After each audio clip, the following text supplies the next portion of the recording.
Good morning. Thank you so much for joining us. My name is Lillian Muli, and this morning we are talking about stomach issues. If you've ever felt some discomfort in your tummy, then it could be more than just something that you can get treated over the counter.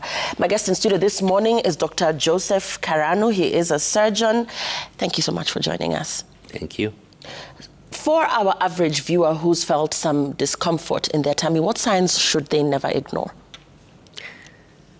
Anything that's different from what you normally have.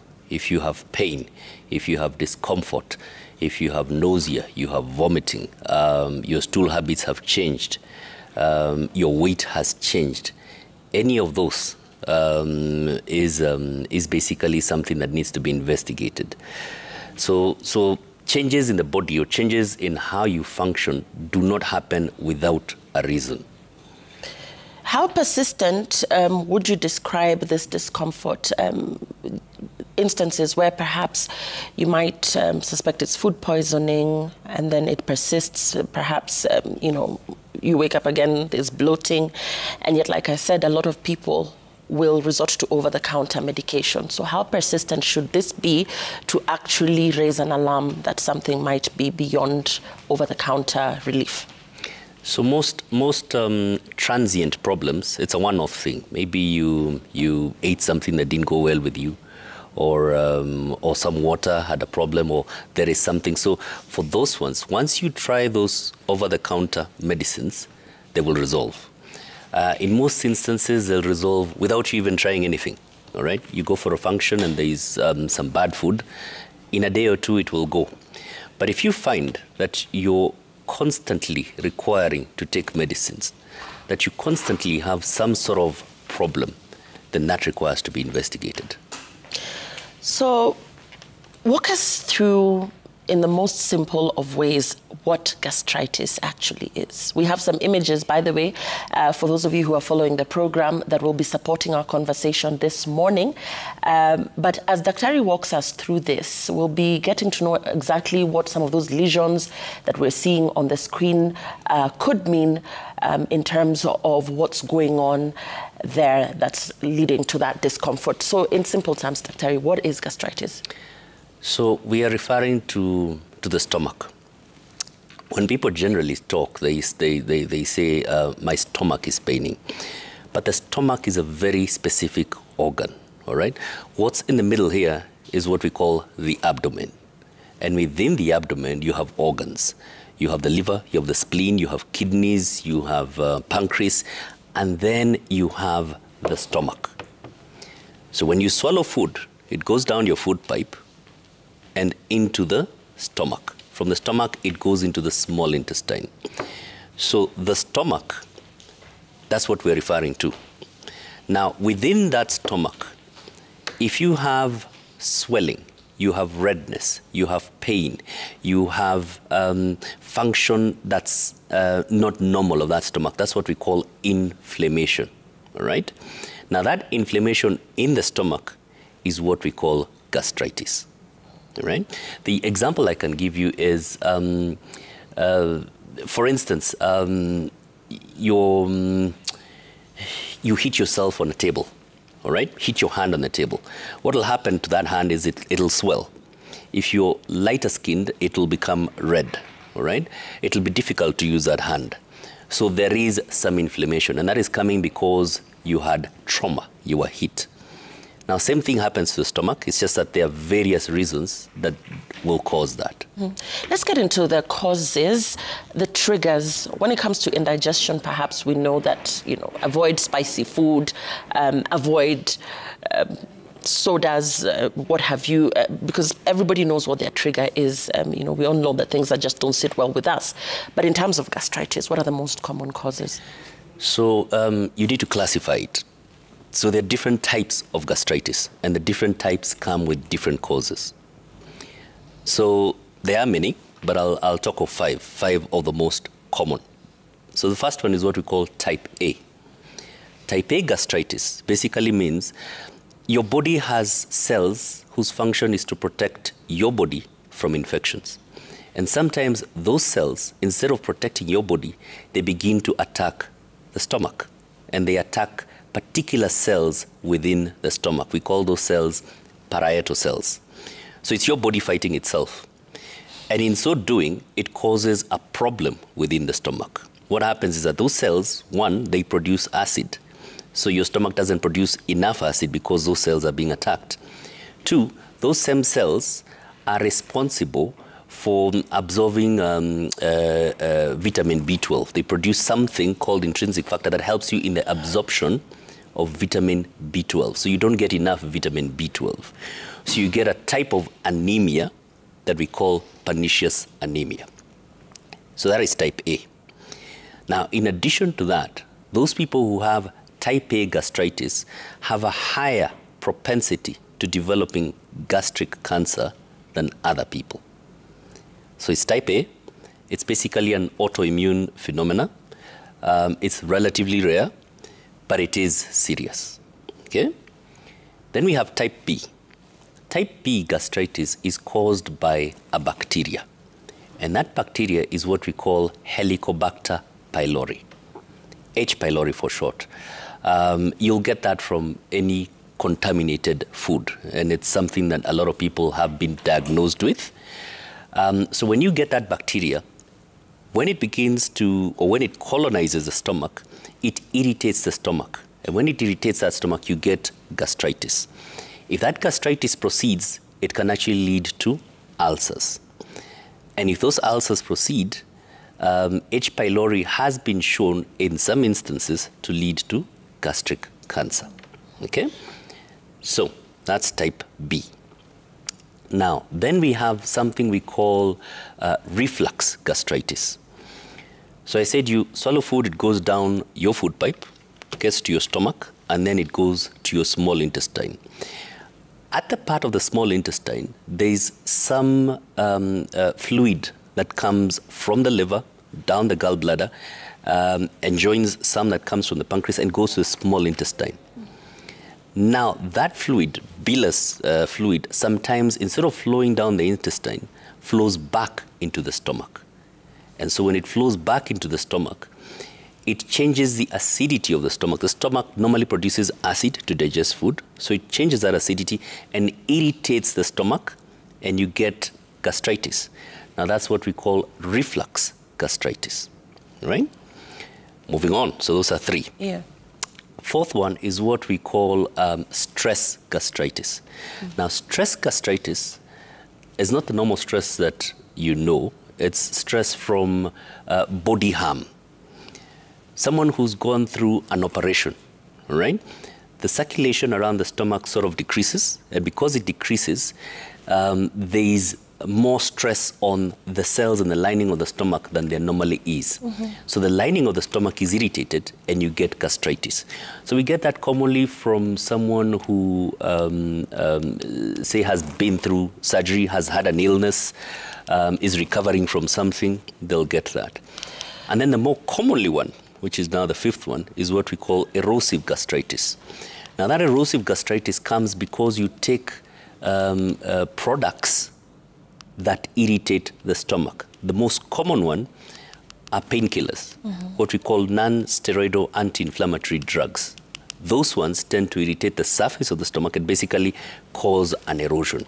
But you can get it from alcohol, you can get it from spicy food, and that's the common gastritis that we get amongst people. Right. Thanks for walking us through that. I want us to really get into the three main ones that have caught my attention, which is, and I know you've walked us through the different types, but starting with H. pylori, which is very common in the country right now. Let's get into that in terms of the link between diet and H. pylori as regards contamination, which is largely the reason why people get this H. pylori. In cases of misdiagnosis, which we know is a serious concern in this country as regards first of all, health-seeking behavior, and also really where you go for the medical attention. I want to get into H. pylori, the causes, and if not treated on time, what dangers lie therein. Okay. So H. pylori, like I said, is a bacteria. All right. And initially, people didn't find a lot of issues with it. But two individuals did a study. They did this crazy study where they basically ingested that bacteria, all right? And it caused gastritis. It caused the sort of inflammation that we're talking about. So initially people thought, oh, if you're going to have ulcers, it's going to come from stress, or it's going to come from, I don't know, maybe family issues. But they said, no. This bacteria, in our thinking, is what is causing these problems. Now, because there are a lot of regulations to research, they decided we'll be the guinea pigs. So they ingested that bacteria, and they were able to prove that it actually caused irritation of their stomach lining, right? Caused gastritis. And from there, we discovered that H. pylori actually does cause gastritis, and after that, it can lead to ulcers. And if not treated, those ulcers can lead to cancer.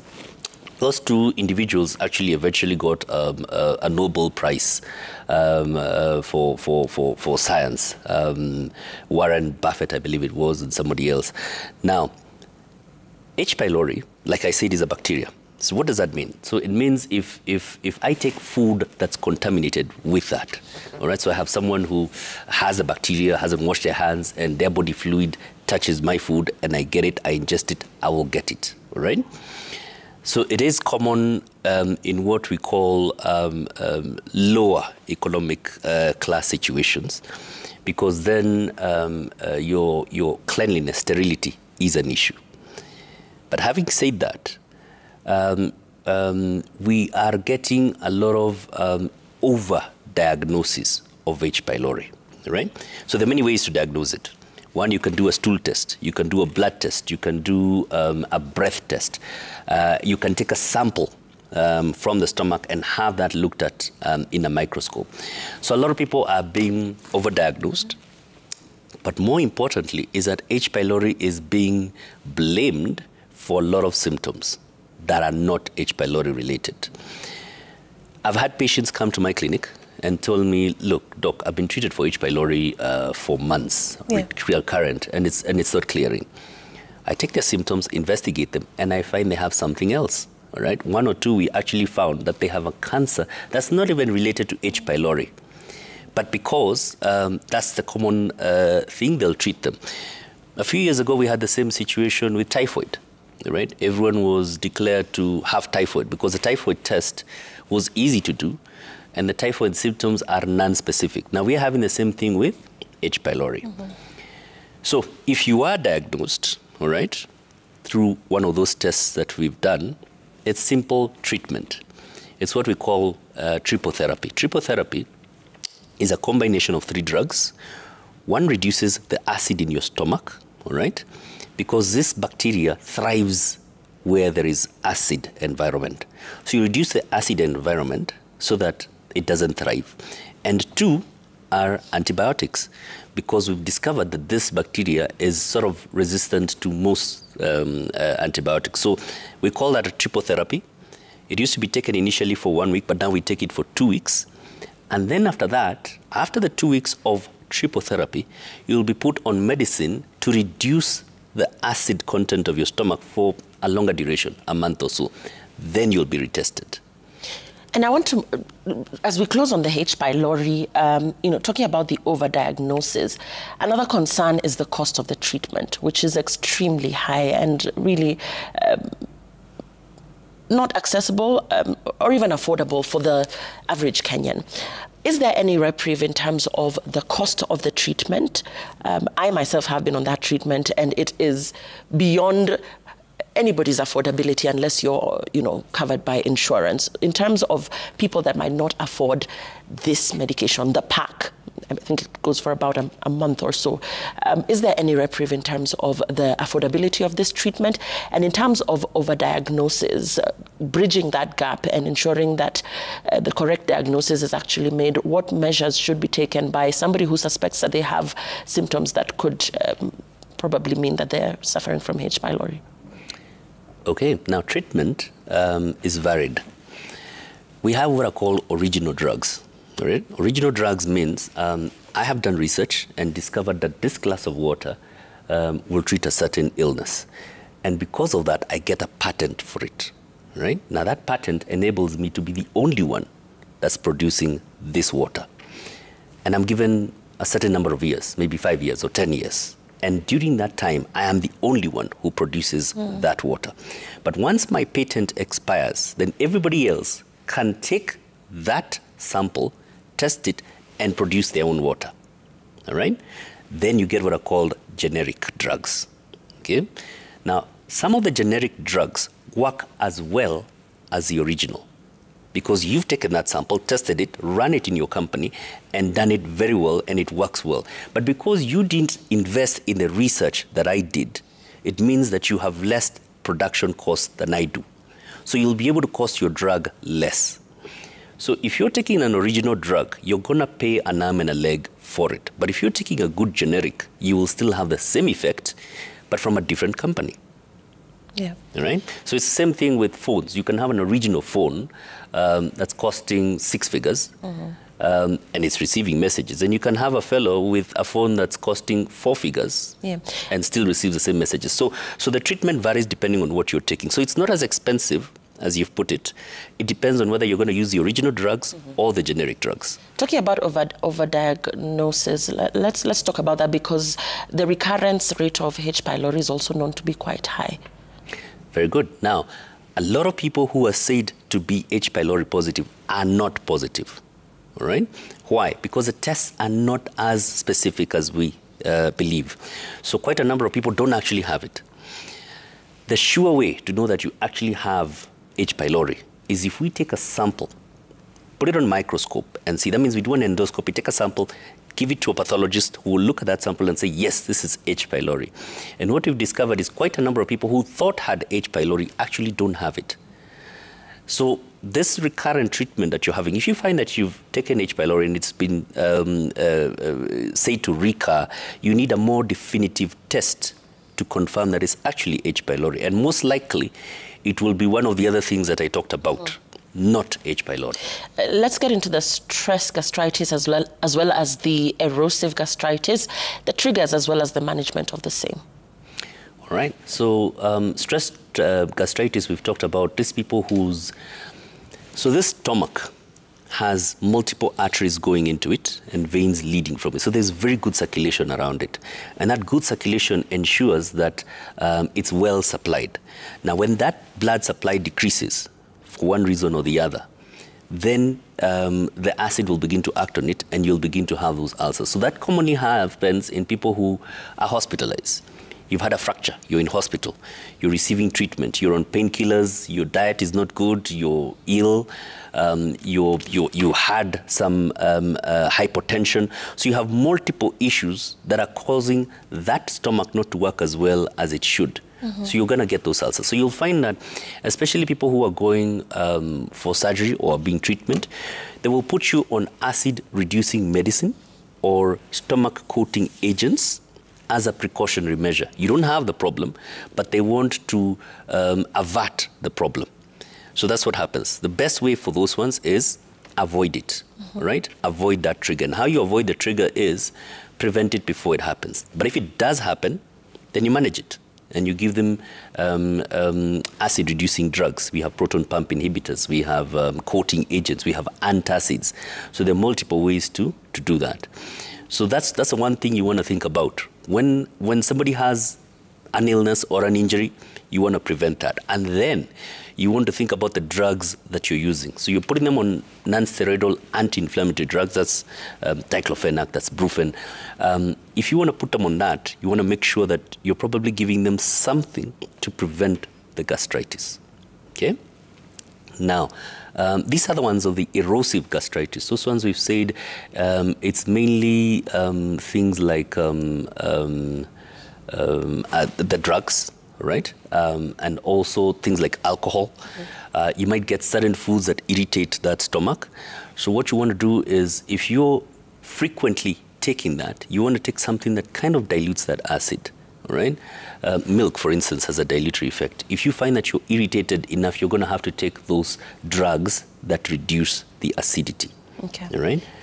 The good thing with that one is that most times it's transient. Once you stop the problem that's causing it, it tends to clear. Right? A lot of people experience this, perhaps people who binge drink or people who drink heavily, consume lots of alcohol, are known to have acid reflux, hyperacidity. So how to draw the line in terms of the difference between an actual concern, if every time you have alcohol, be it a beer or wine or the stronger beverages, that you will experience that type of reaction? Let's talk into that. So alcohol comes with a bigger sort of problem. So apart from it causing the gastritis, it causes many other things. Commonly, it causes pancreatitis. So pancreatitis is now problems with this organ that we call the pancreas. And again, it'll be inflamed, it'll be red, it'll not function like it should. And you will have pain in the middle or the upper part of the abdomen, all right? Which is the same place you'll have when you're having gastritis. The difference is the ones for gastritis, once you remove the offending thing, it clears. But these guys with pancreatitis, especially when it gets to chronic pancreatitis, it's a constant pain, all right? And if it's not constant, it's recurring, and it's very severe, very severe. And it radiates to the back. And of course, they'll have that history of frequent or constant drinking, right? So the most important thing with them is differentiating between the pancreatitis and the gastritis. But more importantly, is the alcohol has what we call an analgesic effect. It sort of takes away your threshold for pain. So if you're high and you get a fracture, you might not even realize it for hours, all right? But if you're sober, if you get a fracture, you'll speak it immediately. So it has a numbing effect, one, on the pain. Yeah. Two, of course, it impairs your ability to, your cognitive ability, your thinking ability. So it has bigger issues than we have. So alcohol, apart from causing the gastritis, causes many other things that mimic or resemble the gastritis. Right. So for an alcohol, it's interesting that you say that alcohol has a numbing effect because you say that with the alcohol, perhaps you can suppress the discomfort that you're experiencing, be it gastritis or pancreatitis, if I pronounced it right. But then immediately that wears off, then the pain hits you. Right. Right.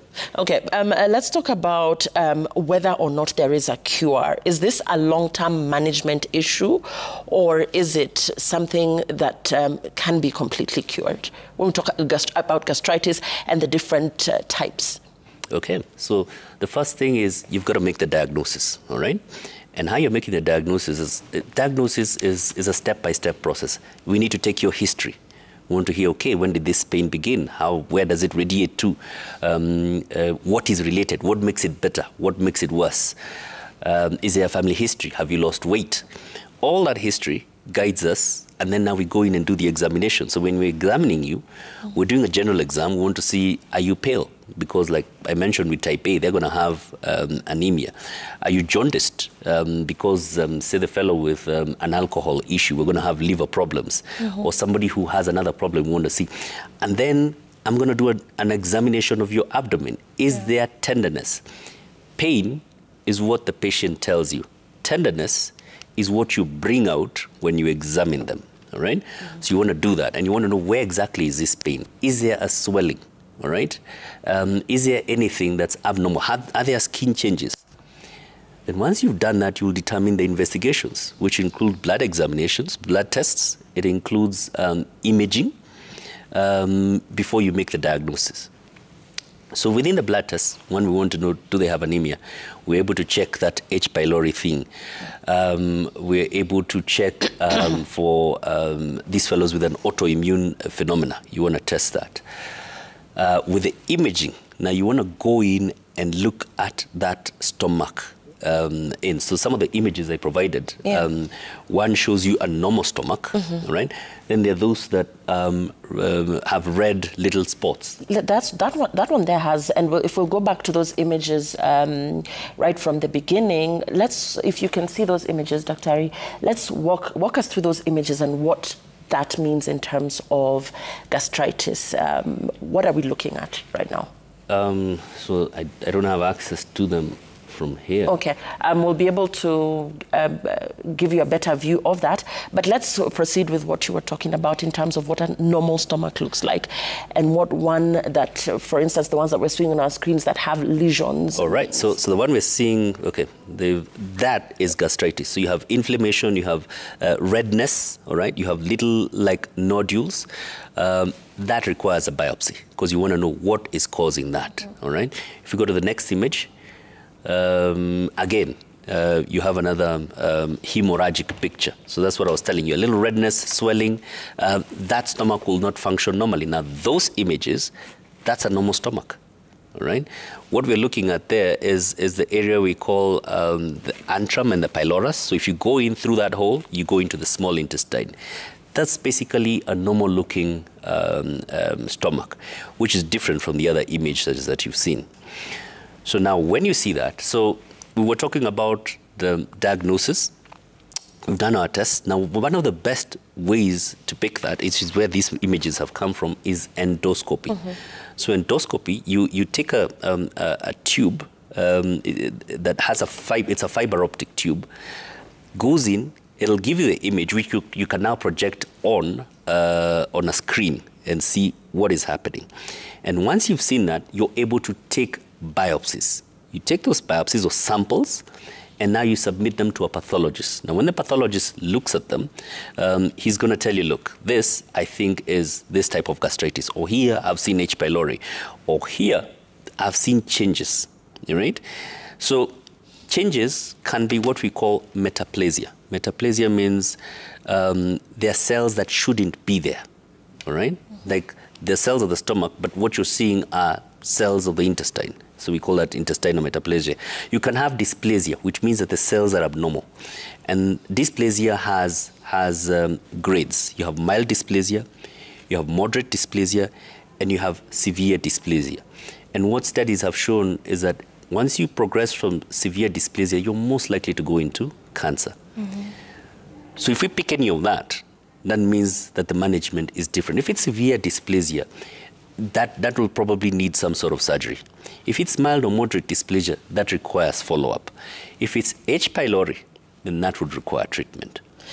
So we have to make the diagnosis, remove the differentials, because there are many other things that can cause the symptoms that the gastritis will give you, and then manage as appropriate.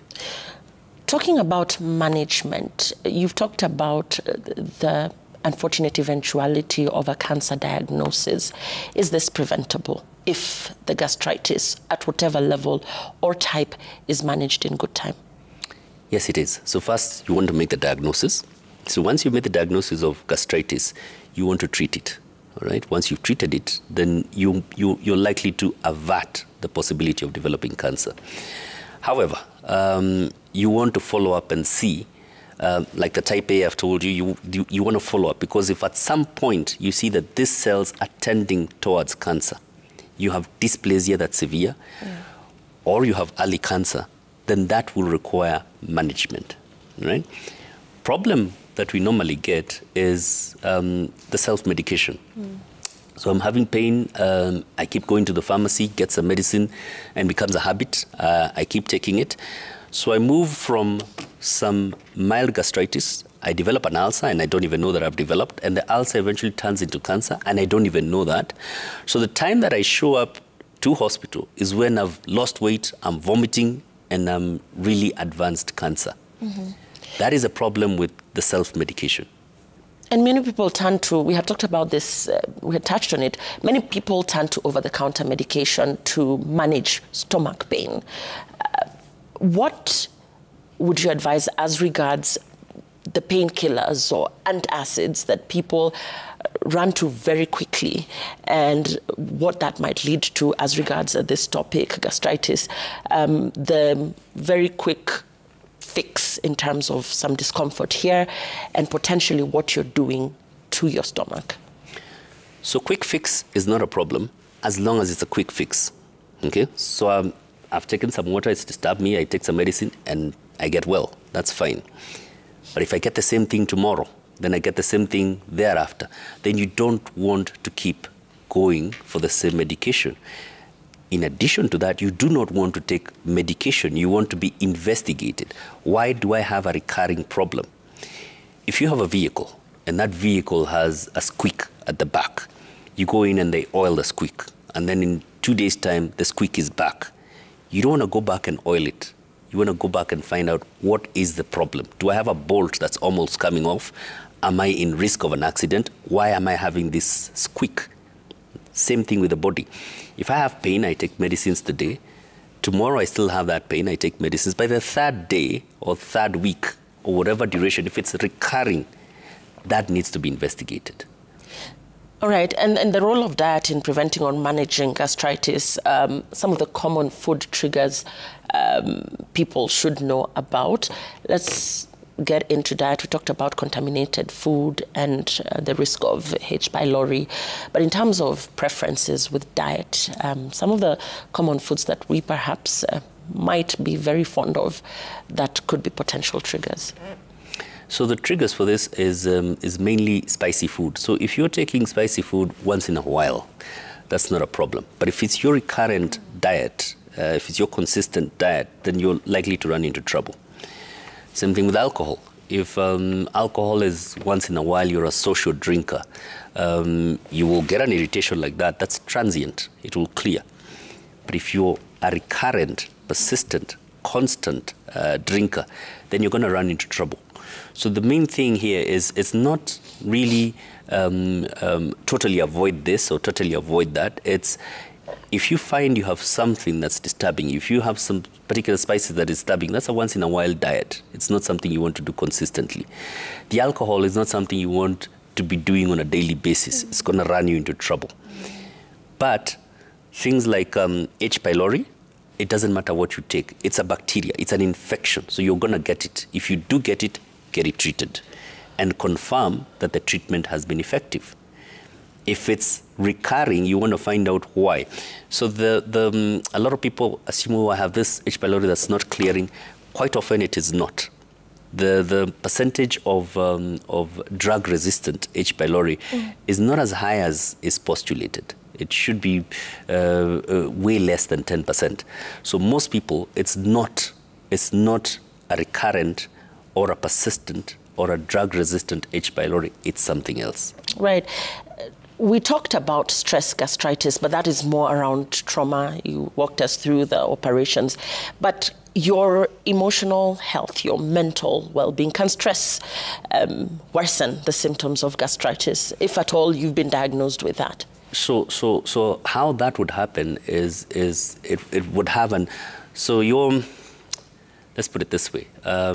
Your brain basically controls your blood supply to certain areas, right? How? The nerve supply. So you have blood vessels. There's a supply of message that comes from the brain that basically constricts or expands those vessels. Now, what would happen in a situation where they're stressed from a psychological point of view is probably it will interfere with the blood supply to the stomach. Mm-hmm. It's not a major issue, all right? It's not as major as people think it is. Most times there's something else related to it because most times it's transient. And the main thing about it is get it investigated. A lot of people who think they have gastritis or they have ulcers don't actually have that. What they have is what we call reflux. Now, reflux at a different level. Not the reflux gastritis that we're talking about, but the reflux esophagitis. That means that the acid now is flowing from the stomach and getting into the food pipe. Right? Those are the people who commonly have those symptoms that they describe as ulcers, but they are not. But you know, when you talk about the symptoms, all these feel the same in terms of the symptoms, from gastritis to the ulcers to perhaps even, you know, your pancreas having an issue. So how to gauge? Before that diagnosis is made, a lot of people will self-medicate because, you know, you've picked, you know, some talk here and there about what certain symptoms feel like. So the fact that they all, because it's all happening within the stomach, the fact that they all feel the same, how does one then know when something, and I know you talked about earlier in our conversation about when it's time to actually seek medical attention, but from the gastritis to the ulcers to the pancreas, I'd really like us to differentiate in terms of just the common telltale signs when you listen to your body, what you're looking out for in terms of drawing a difference between these three that somehow feel the same. Now, that's a key thing. You cannot differentiate it from a perception point of view, all right? I could have cancer and I have no symptoms whatsoever, all right? None whatsoever. I might have ulcers and all I'm feeling is discomfort. And I might have just gastritis and the pain is so severe I cannot eat anything, all right? And I'm occasionally vomiting. So the perception is an impossible way to differentiate, all right? The key thing that people need to look at is persistence or recurrence of symptoms. Anything that's persistent or recurrent is not a transient thing and probably has a major cause. So if you get persistence, if you get recurrence, if you get some danger signs, what are the danger signs? Weight loss. You have unexplained weight loss. You've not been trying to lose weight and all of a sudden you're losing weight. You have appetite. You have vomiting. Appetite, right? Loss of appetite? Loss of appetite. You have loss of appetite. You have vomiting. You have vomiting blood. You have blood in the stool. All those are danger signs. So that you do not want to self-medicate. And the recurrence. If you're constantly having this pain or discomfort, it needs to be investigated. That's the main thing, investigation. So you cannot differentiate any of those problems from a perception point of view. How prevalent is this condition in the country? We know that the health-seeking behavior of men is poorer than that of women. And so women are able, and this is arguable, I'd like to get your thoughts on that. But in terms of prevalence, when you look at gender, and as well as age, really, what are we looking at in terms of prevalence? So we don't have the actual figures. We don't have the actual figures locally, and the reason is we don't have a central data collection method. So we don't have that.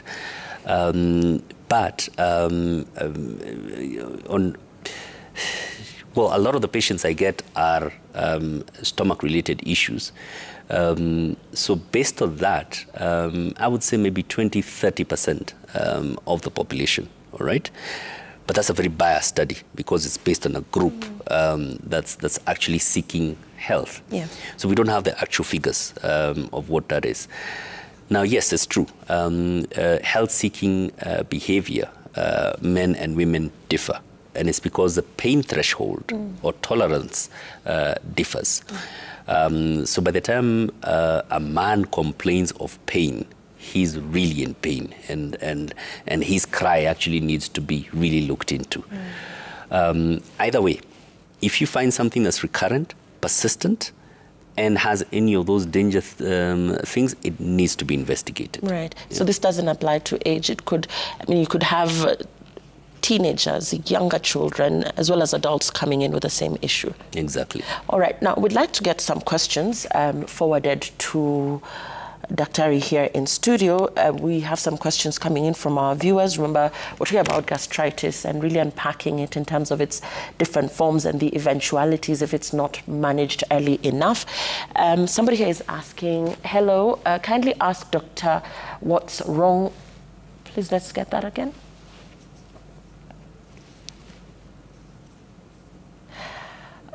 Yes, that was to a different doctor. So this is a question coming in from Mercy. When one is diagnosed with gastritis and you check the foods consumed and keep off spices, milk, etc., which medicine would you recommend for pain relief? Is it curable? Let's take another one. Can gastritis make you have diarrhea every time you eat or drink water? That's Naomi. Again, Mike here. I was diagnosed with gastritis 3 years ago. I am now free from H. pylori after treatment, but the gastritis seems resistant. Right. Good morning, Lillian. Kindly, could the doctor tell us the correct treatment for a renal cyst and whether it is caused by alcohol or not? Let's begin from the last one, from Jay. A renal cyst. What is that? So a cyst is a sac of fluid. And this person is talking about a cyst, a sac of fluid on one of the kidneys. So that needs to be investigated, needs to be looked at and seen what sort of a cyst is it. Is it a benign cyst? Is it part of blockages within there? That person requires to see a urologist, all right, and needs to be assessed, sort of different from what we are discussing. So the diagnosis of that, management for that, again, depending on the cause, you could just have simple drainage of the cyst. Depending on the size, you could actually just follow it up. So some of those cysts are left alone.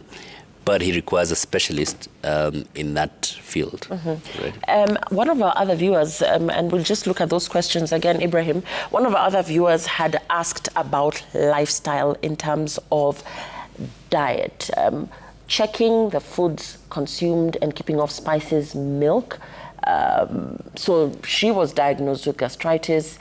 And, you know, in terms of checking the foods consumed, keeping off potential triggers like spices or milk, which medicine would you recommend for pain relief? And asking whether it's curable. Should she still be in pain? Exactly. Now, this is the sort of patient we were talking about. So they were treated for gastritis, but they're still having symptoms. So they need to be investigated. One, it might not be gastritis. Most likely there's something else. And if it is gastritis, then it might be one of the ones that I had talked about that have a more chronic origin, like type A gastritis. And that would require one of those specialists in autoimmune phenomena to manage that condition. So this one should not be taking medicine. This one needs to be investigated. That gastritis needs to be rechecked, find out is it still there and what type of gastritis it is. Because if the gastritis isn't there, then the gastritis there was a red herring. It means that patient had something else, and it was mistaken for gastritis. You've talked about, before we take the question on the H. pylori, you've talked about autoimmune occurrences and the link that lies there. In what autoimmune conditions are we talking about here? So we talked about type A, and we said with type A, what happens is that you produce cells that attack the parietal cell in the stomach. So it's basically your body fighting itself. Right? So that's not a sort of gastritis that will be treated and clears. That's going to be a chronic one. It requires follow-up, it requires management, and the management is long-term. Okay, so those type A ones, that's a specific category. Right. Let's take the question on H. pylori. Again, somebody here is saying, I was diagnosed with gastritis 3 years ago. I am now free from H. pylori after treatment, but the gastritis seems resistant. We talked about this, but just please respond to Mike here about his H. pylori or his concerns that the H. pylori is resistant. So he keeps getting the same symptoms. So he's actually said it himself. He said, I was treated for the H. pylori, and I do not have H. pylori now, but I still have gastritis. It's not going away. So what he's saying is, I still have the pain, but they treated me for H. pylori. So H. pylori is not the problem. All right? This is one of those that we're talking about, where H. pylori is a red herring. So we need to investigate that patient further. So I would advise him or her to go back to his primary clinician and say, look, here we are, H. pylori is done, I still have the pain. Can we find another source for the pain? Which is the issue. Let's get Naomi's question. Can gastritis make you have diarrhea every time you eat or drink water? So literally everything she's consuming or somebody she knows is consuming she's not able to retain it, or that person is not able to retain it. So if you see someone having diarrhea or loose stool, most likely, yes, you could have a problem with the stomach, but most likely the problem is in the large intestine, right? Now, one of the commonest things that gives them that, so this person is passing loose stool frequently. Some people may have up to 10 motions in a day or more. Is something we call inflammatory bowel disease, IBD. And IBD has two types. It has one we call Crohn's disease that can affect anything from the esophagus, stomach, small intestine, large intestine. And then you have ulcerative colitis that affects the large intestine. Now with those people, every time they eat or drink, they will have loose stool. And they can have 10 to 20 motions in a day. They will have blood in the stool. Now those ones need to be identified, which means they will need an endoscopy and a colonoscopy. Samples are taken, the diagnosis is made. And now for those ones, the treatment is lifelong, okay? They have medicines that suppress that process. Their diet is altered. They require follow-up, because especially the ones for ulcerative colitis, in addition to having that problem, they're at a higher propensity for developing cancer of the colon. So that is not a simple gastritis problem, and that's not a situation where they need to be taking over-the-counter meds. They require intensive investigation. Do we have another question? Right. In terms of lifestyle changes, what lifestyle changes have you seen make the biggest difference in somebody with chronic gastritis? So one is medicines, all right? Like we said, there are certain medicines that cause that issue. So we get that with a lot of people, say, who have arthritis, because they'll take painkillers that will give them that gastritis that we talked about. So when they take measures that reduce the symptoms of arthritis, what does that mean? Physiotherapy, exercise, weight loss. If, for instance, it is a specific joint that's affected, get a joint replacement for that. Then their dependence on medicine decreases. And it does, then their stomach issues will decrease. I would call it kukula hapa na pale, all right? So you're eating food and you don't know where the source is. That'll reduce definitely. If you stop that, it will reduce your possibility of getting H. pylori. These irritative foods, the alcohol that we've mentioned about, drop that or decrease that, and you'll find that, your symptoms decrease. Then we have what we would call probiotics.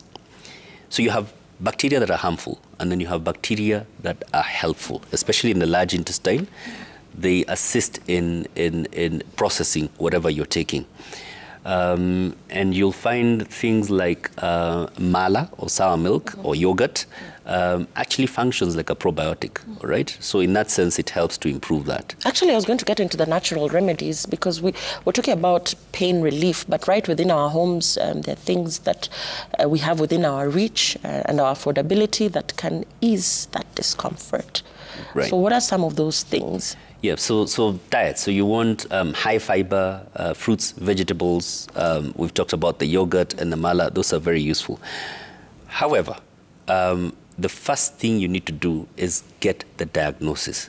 So this person with recurrent pain, altered bowel habits, weight loss, dependence on medicine, find out what is causing it. Right? Once everything is ruled out, then we can talk about the non-medical remedies that you're talking about. But the first thing is the diagnosis needs to be made. We have another question to Dr. I have had stomach pain for 6 months. When I went to the hospital, the doctor said I had H. pylori, but I'm still vomiting. When I went to the lab, the results came back negative, yet I'm still vomiting blood. This is Steve. And this H. pylori, the overdiagnosis that you talked about, Doc, is what we are actually seeing here, because already we have 2 viewers talking about H. pylori. So this is this is actually a term that many Kenyans are very familiar with, meaning that, you know, the diagnosis is quite high. The rate of diagnosis is quite high, what you're talking about, the overdiagnosis. But Steve here is talking about, you know, the H. pylori being negative and, you know, saying that he's vomiting blood. What should he do? So that is one of the danger signs we were talking about. One, he's vomiting blood. That is not something that you manage symptomatically. We've got to find out, why is he vomiting blood? All right? Is the blood coming from the food pipe, the esophagus? He could have varices. He could have an ulcer of the food pipe. He could have a tumor of the food pipe.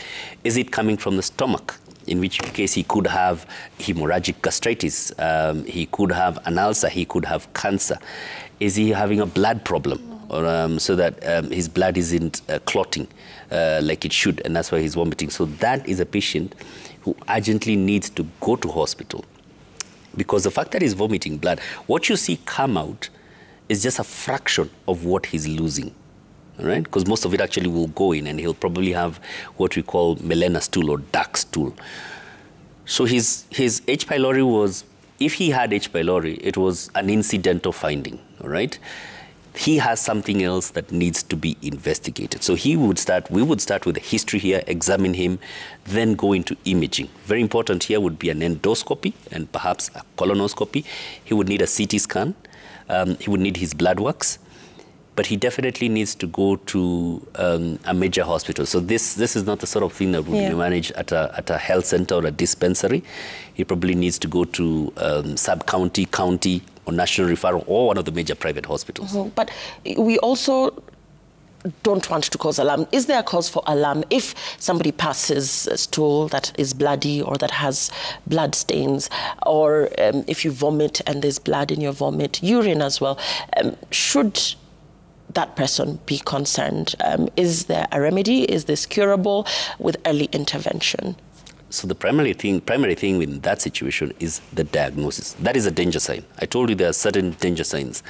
Blood in your vomiting, blood in your vomitus, blood in your stool, weight loss, all those are danger signs. So those are not situations where you want to look for some over-the-counter treatment or some advice. This requires an investigation. The main thing we need to know is why. Why is he having that before we know how to treat it? As we start to close, somebody who's lived with chronic stomach pain for years but never sought help. Let's get your winding remarks as we speak to this viewer in terms of this discomfort that has persisted for years, but this person has never sought help. One, definitely means that it's not a transient thing, so there's something chronic in there. Two, the danger with a chronic pain that you have sort of ignored or managed is that when something else larger happens in there, you'll attribute it to the chronic pain, whereas there's actually a change. So you've seen that quite often. A patient brought in and the relative said, look, this guy has always had abdominal pain, but all of a sudden, this has become really bad. He's dependent on painkillers. Check him out. And half the time when we do check them out, what we find is a tumor. So chronic pain, not to be ignored. So I think the take-home message would be, whereas there are transient symptoms, transient means exactly that. I took a glass of water, it cleared in a day, I'm fine, all right? But if I take this glass of water, I have pain. Tomorrow, again, I have pain. The next day, I have pain. That is definitely something that needs to be investigated. Dr. Joseph Karanu, our viewers are asking where can they find you. Please let them know where they can find you as we start to close.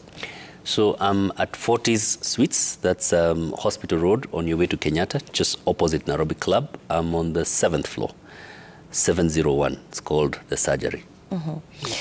Many thanks for watching. We've been talking to Dr. Joseph Karanu. He is a surgeon, and he advises that persistent pain should definitely not be ignored. My name is Lilian Muli, wishing you a lovely day ahead.